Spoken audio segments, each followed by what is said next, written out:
In the darkest moments of the race, what's the sentence that keeps you going? My phrase is right here, right now. If there's a dark moment in my head, that kind of questioning of, can I keep going? Am I pushing too hard or anything? I am telling myself to stay just in that moment. I think for me, all I really kind of say in my head is like, let's go, let's go, let's go. I'm always kind of like, we can do this. I think I would kind of be a bit more on the positive side. Moira is the believer. If I start thinking about what else is coming in the race, I can kind of spiral into doubt. Moira was the one that came to me and said, hey, let's step up. We can do something great if we do it together.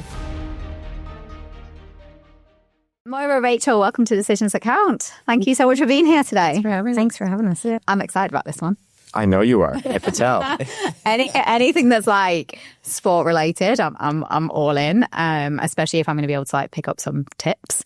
For someone who's never seen HYROX, what does a sub 60 doubles race look like, and what does it feel like on the inside? Well, first off, the doubles is fast. This is we're doing it at much faster speeds than we're doing singles. So HYROX, we've got 8 1K runs.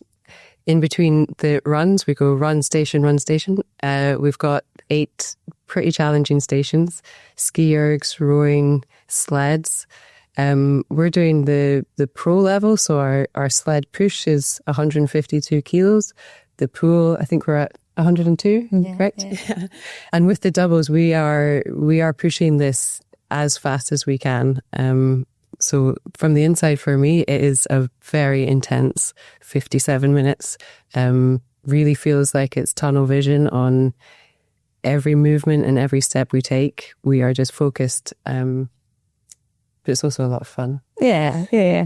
So you must run together for each of the runs, and then the stations you can break it up which way you want. So we, like, technically if Rachel wanted to do the whole station, she can do the whole station, or we can do 50-50, or we can do 60-40. It doesn't matter what we do in the station work, but the runs you must run together. So you really, like, it is a running race, so you kind of have to pick a partner who's well matched in terms of the run, because you're only as good as your kind of slowest runner. So if you're not at kind of the same run pace, you'll kind of really struggle then, even if you're the strongest partner for the stations, right?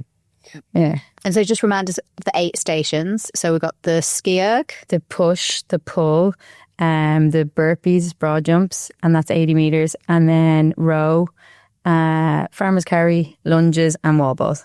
Yeah, and the ski erg and the row are 1 kilometre. Yeah. Each. Wow.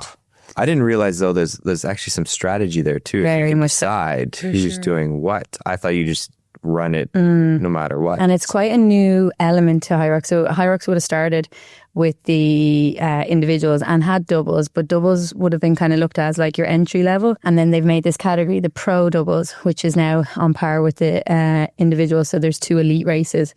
And it's changing. Like, we've only raced 3 times together, but within that 3 races, strategy is complete. Like, now that's the most important thing of the race is strategy, like how you're deciding who's starting each station, who's finishing each station, whether you change that within the race itself because it's not going to plan, whether like you change like on the row multiple times because it costs energy and time to change. So it's very strategic, and kind of the chat around the doubles now is actually, you know, it's a high intensity race, but it's more a strategic race. So really have your strategy down, and that's kind of evolving. You're seeing that as people racing, they're changing partners all the time. They're trying to see if X works better than Y.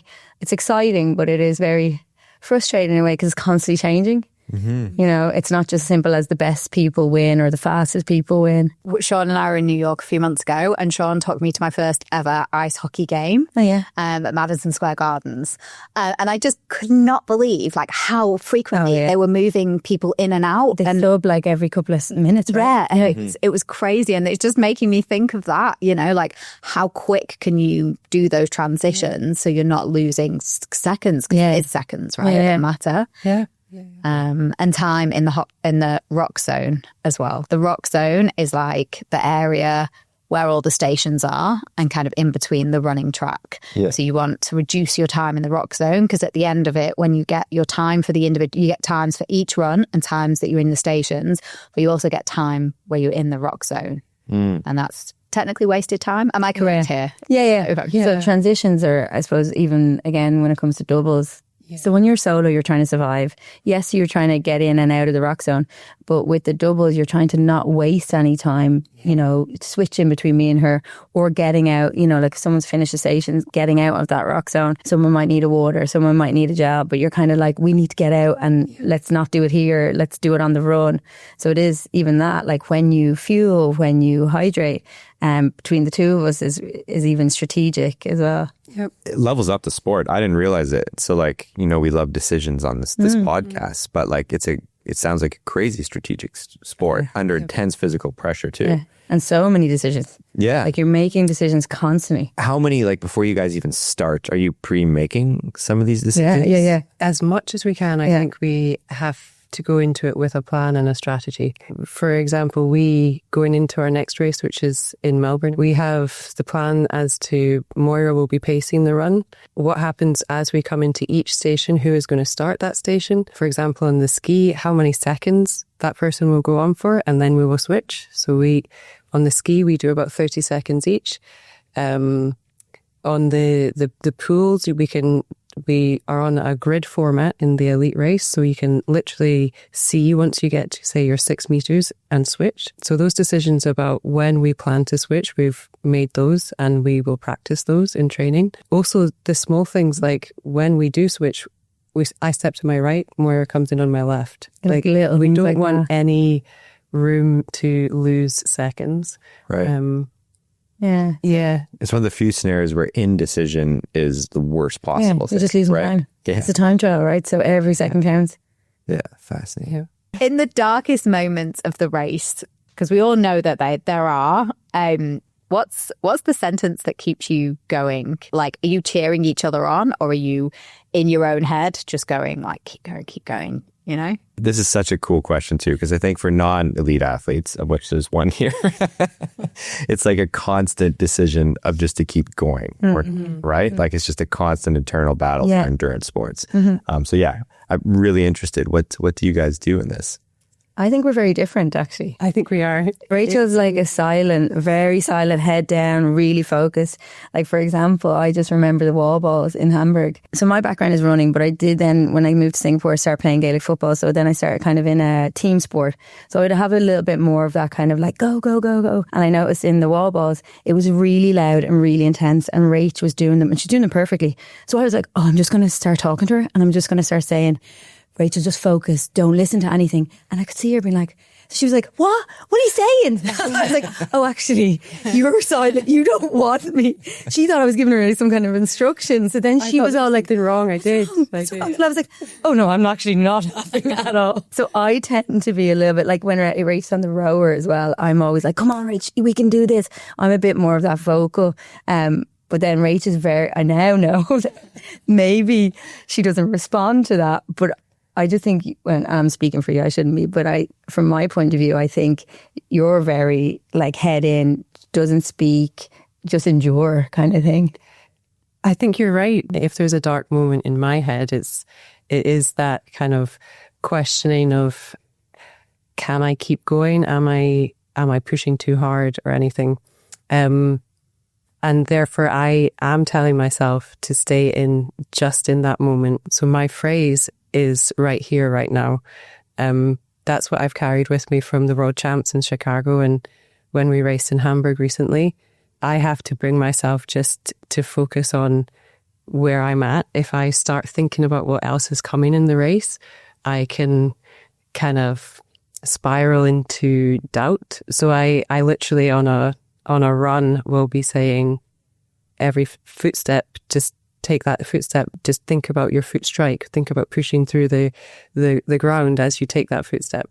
And that's how I overcome my dark moments or my moments of doubt. So yeah, for me, it very much is inside in my head.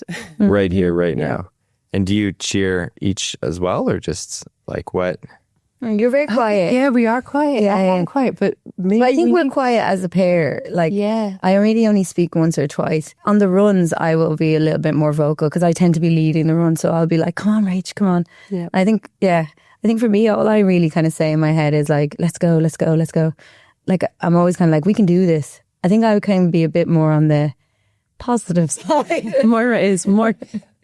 If we rewind a bit, Moira is the believer. Moira was the one that came to me and said, hey, like, let's step up. Let's try this. Like, I was kind of thinking that I just keep going, doing the singles and, do all right. But Moira's the one that said, no, we can do something great if we do it together. So yeah, you're the... Yeah, well, I think you're also a bit more the realist. Hang on though, look where we're at. I know, but I'm like, let's just go for it. And you're kind of like, oh, you'll also die. So let's not maybe go all out from get-go. Whereas I'm maybe a bit... You've kind of got to be a bit delusional though. It's like delusional self-belief. I agree. That anything is like possible. And there's science in that, right? Oh, I'm sure. Yeah. That's more psychology, I think. But yeah. What do you say? What's your mantra? I've got many. You run alone. You're just like, there's no one cheering you on. Yeah, it's great. It's extreme. 3 hours on my own on a Saturday morning. Hell yeah.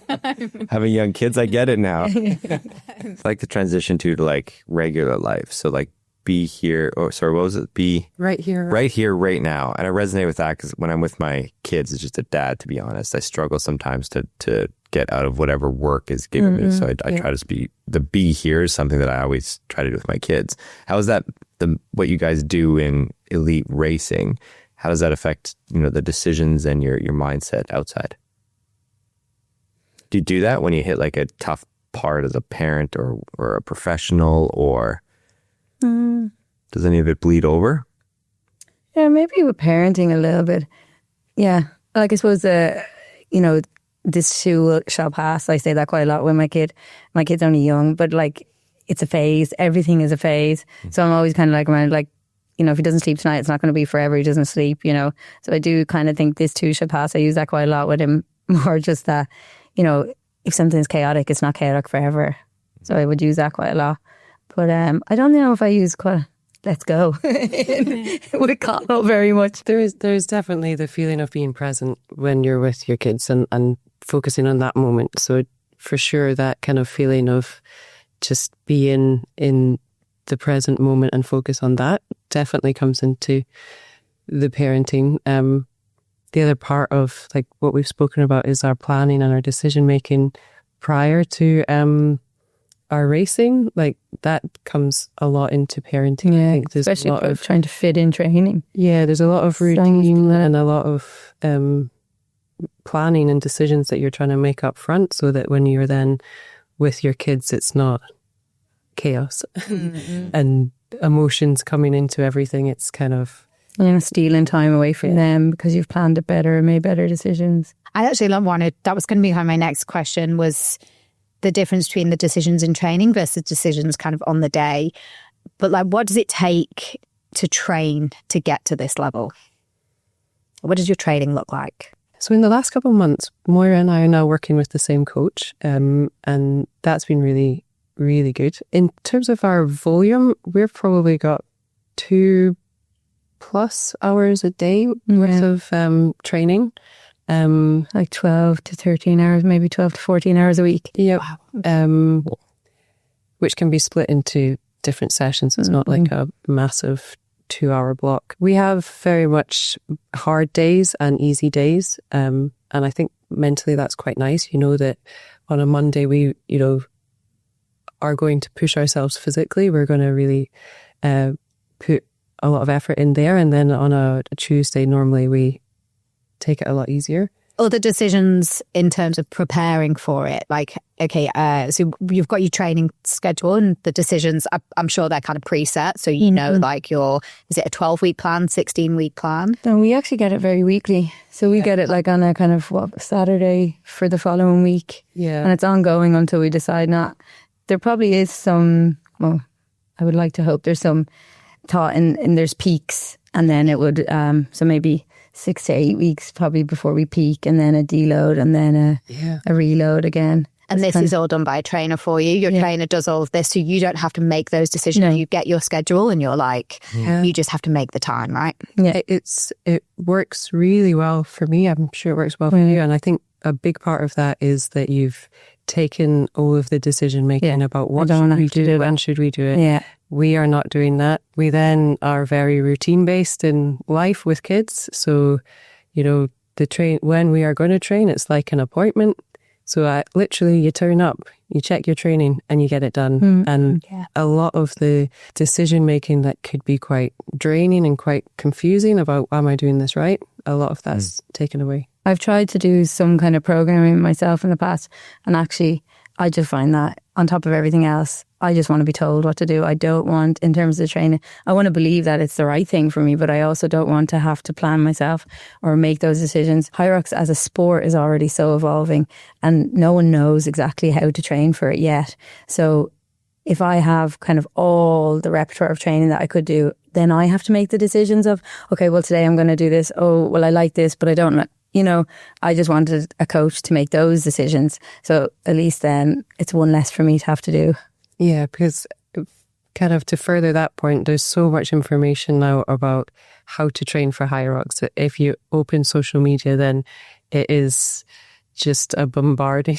You're bombarded with do this to improve, do this to improve, do this to improve, do this to improve. So if you were trying to make decisions by yourself on how do I improve, then it is entirely overwhelming. And we are seeing a lot of that actually in the sport, a lot of burnout and probably linked to decision fatigue with the elites.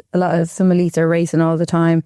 They don't have specific training. They don't have specific coaches. And a lot of them are just like bombing now. So I think everyone needs a coach. Even if you are a coach, you still need a coach.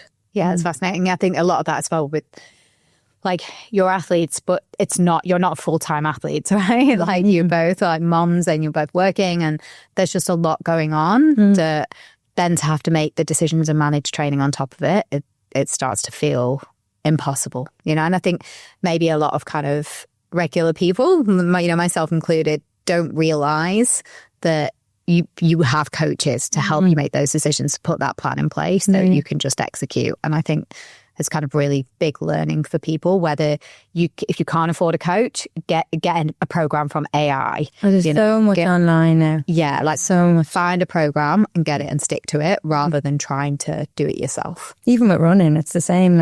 I'll say to all my patients who are embarking on any kind of running, just go online, download a 12-week plan based on if you want 3 sessions a week, if you want 2 runs a week, couch to 5K is free. There's so much online.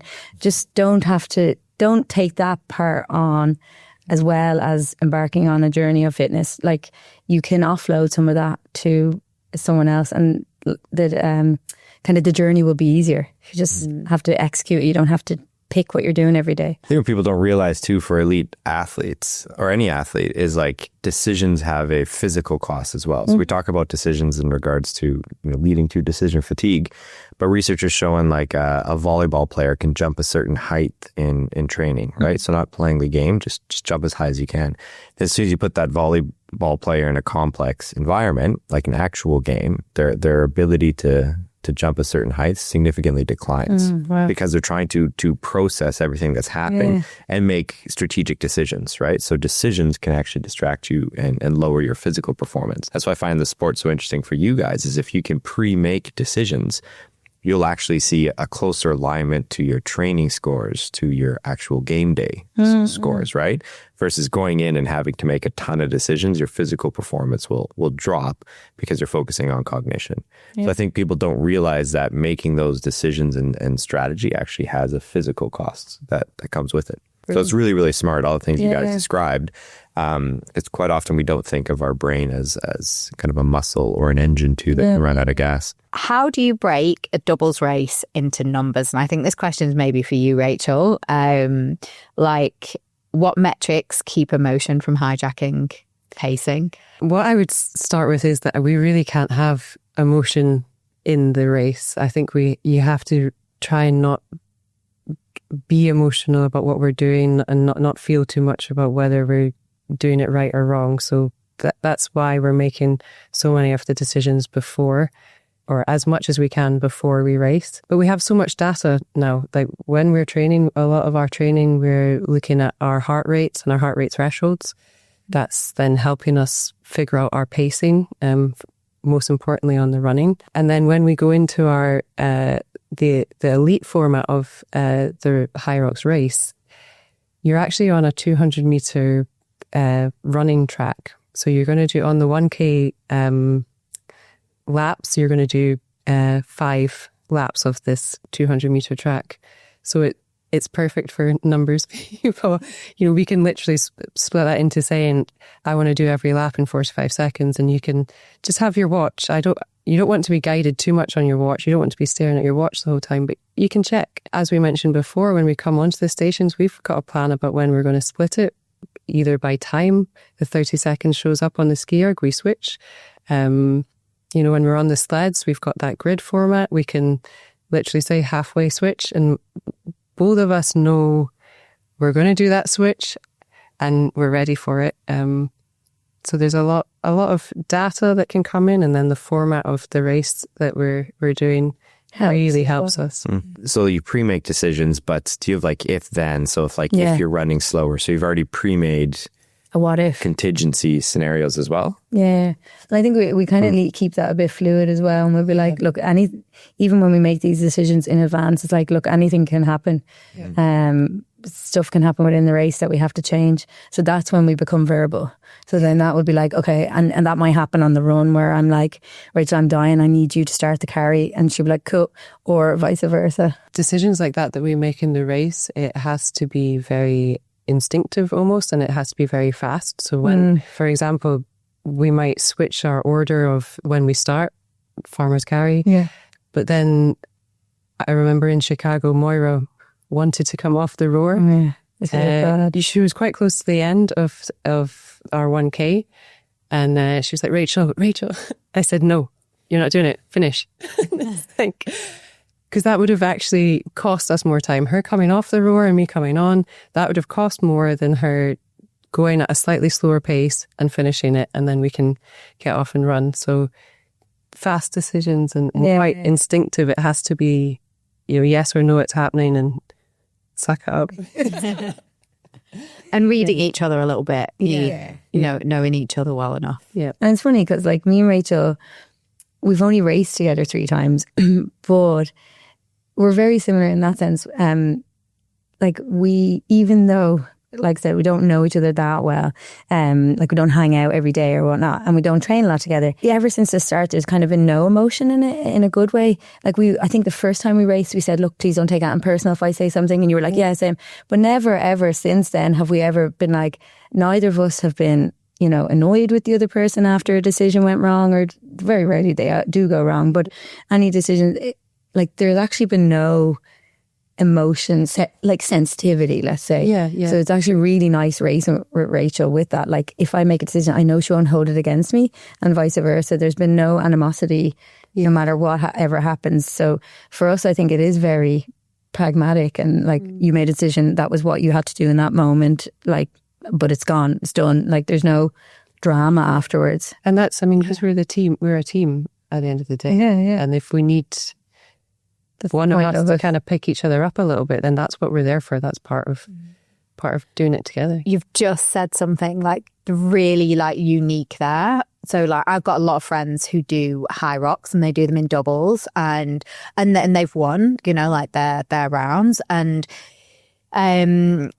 often what they will say to me is like, oh God, I just feel like I'm so worried about letting her down. And, and they're beating themselves up, God, we accidentally run one extra lap, and they're just it's my fault, I let her down. And, you're hearing that emotion a lot, that worry about being the one that's let the other one down, or that emotion of upsetting the other. And I think that's kind of where the difference between people who are extremely good at HYROX versus the pros. Because what you're saying there, so you've just taken the emotion out of it. Yeah. As much as we can. Yeah. And I think also I trust Rachel very much, and I think that's the biggest thing for me. I trust her so much that I don't think she would ever let me down, and that would also motivate me to be like, oh, I can't let her down either. But I never feel that necessarily. That's probably unwritten kind of in us. Yeah, I agree. They're like, I'm going to push for her because I know she would push for me. Yep. Yeah. I want to touch on decision fatigue. So do you guys feel it when you're on the course in the rocks or running? Or so do you know what decision fatigue is? Yeah. I think so. And how does it present, or how do you, it sounds like you guys try to preempt as much of it as possible to limit the effects. But when decision fatigue does hit, what does it feel like for you guys? I think that's what Rachel was talking about was it in Paris? I did the row and I asked Rachel to come back on. So that you're talking about, it's the 5th station. We had a plan, and the plan was I go, she go, I go. And I went, she went. And then I went on again, and I asked her to come back on, and she did come on. But she was all flustered because it was a decision we hadn't planned. It was going to cost us a lot of time. But I was done, and I was kind of like, I know, I made it in that quick moment, but it was the wrong decision, or I was fatigued. That's why I decided. I was like, okay, I panicked, and I was like, okay, Rachel, can you come back on? And then when we were on the run, I was like, oh, I'm so sorry, I shouldn't have done that. And she was like, it's fine, it's fine, it's fine. But then those next 2-3 stations where I normally run out the gate, no problem, I was all over the place. When we got to the lunges, I also, like, we were messing up our transitions. And I just feel that back end, some people are like, oh, it's just fatigue. I think in a doubles race, it could very well be more, I have now don't know if I'm making any good decision. And I'm panicking making a choice, like transitioning, flustering with a transition of handing her the sandbag. Yeah. And then that cost, like you were saying, which I think is very interesting, off that run into the wall balls, I couldn't keep up with Rachel. And it's always the other way. It was costing me physical fatigue then. I was like, this is much harder than it should be. Like, I never normally feel this hard going into the wall balls. So then when we went into the wall balls, again, I was now like panicking again. I was like, Rachel, you all have to start. And then like we went into the wall balls even like all flustered. And I was like, so yes, you could say it's physical fatigue, or is it that I'm done with making choices because I did one bad one and then I was all over the place? And yes, then it probably cost me physical like output as well. I probably was then tired, but I think my head was gone. So the Paris race was our first race together. And in terms of what we've talked a lot about now, going into our 4th race together, we have so much more strategy and so much more planning. So that was probably our worst pre-planned race. There was a big feeling of we were winging that. We hadn't really thought so much about the transitions. We hadn't thought about how do we switch this sandbag quickly. So we'd had a little chat. Oh yeah, we just do it here like this, and it's a great example because then neither of us were making good decisions about how we progress with the race and doing those things, those physical things. Like, and you are 40 minutes in at this stage, so of a sub 60. So you've only got 17 more minutes. So you are also in just general fatigue. Yeah, and I think further when you start feeling like you're making bad choices, and then you're physically feeling the tiredness and the lactate. I think also for me, I'm not sure if Máire is quite the same, but there is a negative self-talk that comes in as well because you're not coping well. And I think that's a really destructive thing in a race, is when you start doubting your ability to continue. And then there's this big decision of, do I want to quit when coming into it, or am I good enough to be here? Can we really do this kind of thing? That also starts entering when you're in that fatigue. That's when you need those mantras. There's pre-planned mantras to know, like when that talk comes in, squash it straight away.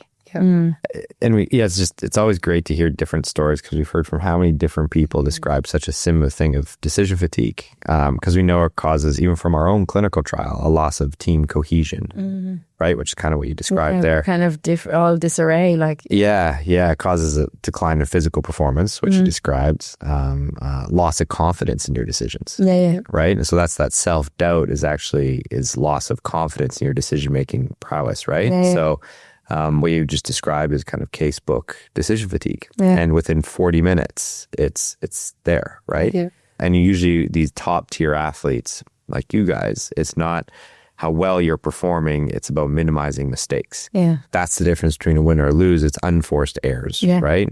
Which is really fascinating, and it's down to decisions that you make. So yeah, it's fascinating. I think like when I first started working with Shawn, like when I heard about decision fatigue and the fact that it's physiological, like it's a limitation of the brain, it's a buildup of synaptic waste in the brain from making too many decisions. My immediate thought went straight to work. I was like, oh, okay, that's why like in the afternoons I get brain fog and I'm procrastinating, I'm distracted. And Shawn was like, yeah, but think about your running, you know, think about you as an athlete, think about, you know, even when you go for a run. I just thought my decision was, where am I going? And just one foot in front of the other and keep going. But then Shawn was like, no, actually, you're making like hundreds, if not thousands of decisions on a long run. You know, even if I pre-plan my route, but even pre-planning your route, you're kind of making decisions on like, do I stick to it? Where should I go? Should I keep going even though it's tough? Do I want to go home? You know, what am I fueling? What am I listening to? What am I thinking about? One foot in front of the, you know, it's so many like decisions, even in a training session, that when you come out of that session, not only are you physically fatigued, but you're cognitively fatigued. You know, you've got decision fatigue. And that's going to happen faster if you're in a high stress environment, or if the decisions are emotional. So like if you're in that kind of competitive environment, it's high stress, you're making thousands of decisions, but also it's emotional. You know, you're in a competition, you want to win. So as much as you try to take that emotion out of it, you still want to win. Yeah. And you don't want to let the other person down. Yeah, it's fascinating. I always see you afterwards and you're like, I could do better. I could have done better. And I'm like, you won. How could you do better? Faster. Yeah. Every time. We're always like that, aren't we? Yeah. If you've got any questions for Shawn, you've got a physiologist and neuroscience here. You've got a neuroscientist. What are you? Sorry, I completely forget. It's just not psychology. Not psychology. Yeah, that's the only caveat for sure. Would you like to introduce yourself? What are you? Sorry. No, I just think it's, my general comment, I think, is like in your sport, like neuroscience needs to play a bigger role. Because I think honestly, physical performance at your level is going to be marginally different between athletes. It's all about your brain at that stage. And we already see that with like F1 drivers, like with a lot of athletes, right? So I think neuroscience is probably still the missing component in all this, because you can sweat test, you can do all these wonderful things for your body, but if your brain gives up, it doesn't matter. None of it matters, right? And that was kind of like, I think a big thing for me in the last year was, and we've mentioned it before, about taking creatine as a neurobrain transmitter as well. But they're saying now, actually, yes, we knew it as a physiological bodybuilding perspective, but now they think it's acting like acetylcholine in the brain, and whether it's helping, like, I know, reduce dementia, but also improve performance in terms of like cognition. Yeah, I mean, we've talked a lot about supplements. The science behind a lot of nutritional products is great. It's just the industry's kind of shit, to be frank. Like manufacturing and stuff is always a big problem. Creatine's the one that I certainly do take myself. Just for the brain. It's one of the most well-proven, well-researched, because it's been around for so long too. And then there's this branching out from just being for gym bros to actually everybody in the general population should probably be taking creatine in some form. I'll make my mum take it. She's 82. Yeah. No, I think it's a great one. Yeah. My wife. Not in gummies. No. My wife and I both take it now too. So, no, I think that's a good one. And would you say anything in relation to like, especially for fatigue, decision fatigue, like visualization?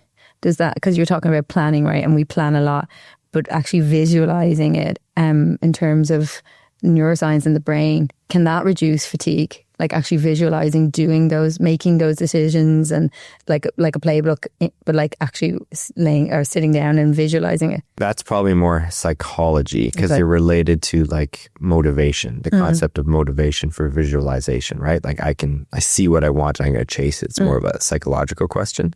Whereas decision fatigue is just physiological. Like there's a limit to how many decisions you can make in a certain amount of time. But the interesting part to like any visualization practice, or even maybe if I branch that into like meditation or mindfulness practices before a race or as part of your training program, there's great evidence for that to help to reduce general brain fatigue. And I wasn't a believer, I've said this before, in meditation. Honestly, I wasn't. I thought it was more of a spiritual practice. Nothing wrong with it. It's just spiritual. But now the evidence is pretty robust that you can see like tangible changes in the infrastructure of your brain from mindfulness practice. Because when I alluded to before, in training, someone can jump X height, and then in the gameplay they can't, right? So it's actually just the highways in your brains become clogged, and then eventually your physical capacity declines because there's just so much information flow in your brain. You can actually change that infrastructure. You can do things to help your brain process more information faster. Like dual tasking is kind of what we call it. And mindfulness is one practice you can do to help for it. So for your guys' sport too, you would definitely see probably improvements by starting to do mindfulness practices. I went to said this through 5 years ago too. Yeah, wow. It's just the evidence to date is starting to be really compelling around the benefits of it. So yeah, visualization while you're doing it is more a psychology matter, but there are more mindful practices that you'll see physical changes in performance from. Wow. Have you guys ever been to Sparked, Anna Miliani's gym on Anson Road or Robinson Road?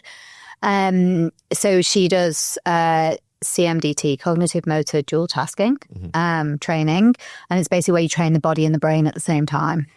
Give the girls the science. Yeah, I mean, it probably really started in like fighter pilots who have to obviously complex processing and physical tasks of high precision. Then it's moved into a range of different things, and what you pair basically is intense cognitive activities with physical activity. You guys remember that when everybody was saying do Sudoku, it helps with Alzheimer's. Unfortunately, all those clinical trials have mostly failed. So doing cognitive tasks in isolation don't seem to give any lasting benefits to your brain. But when you pair those cognitive tasks with a physical motor task, so while you're doing burpees or squats or whatever, and you're also trying to solve a math problem, or you're trying to, anything complex you can think of, there seems to be tangible long-term benefits for, again, improving that infrastructure. So literally how different parts of your brain are talking to each other or within the same lobe as well, which for you guys, for your sport specifically, it would be something extremely important. So you can make those fast, quick decisions. And again, team cohesion is critical. It's dual tasking. It's one of I'd say it's the edge of exercise science right now is bringing in this brain component because that's what's always been lacking is that component. This might be the thing. Yeah. Gives you the edge. Saturday, I'll shout sums at you. Try it. It's harder than you think for sure. And it's interesting too because in physical activity you feel the fatigue, right? Your legs get sore.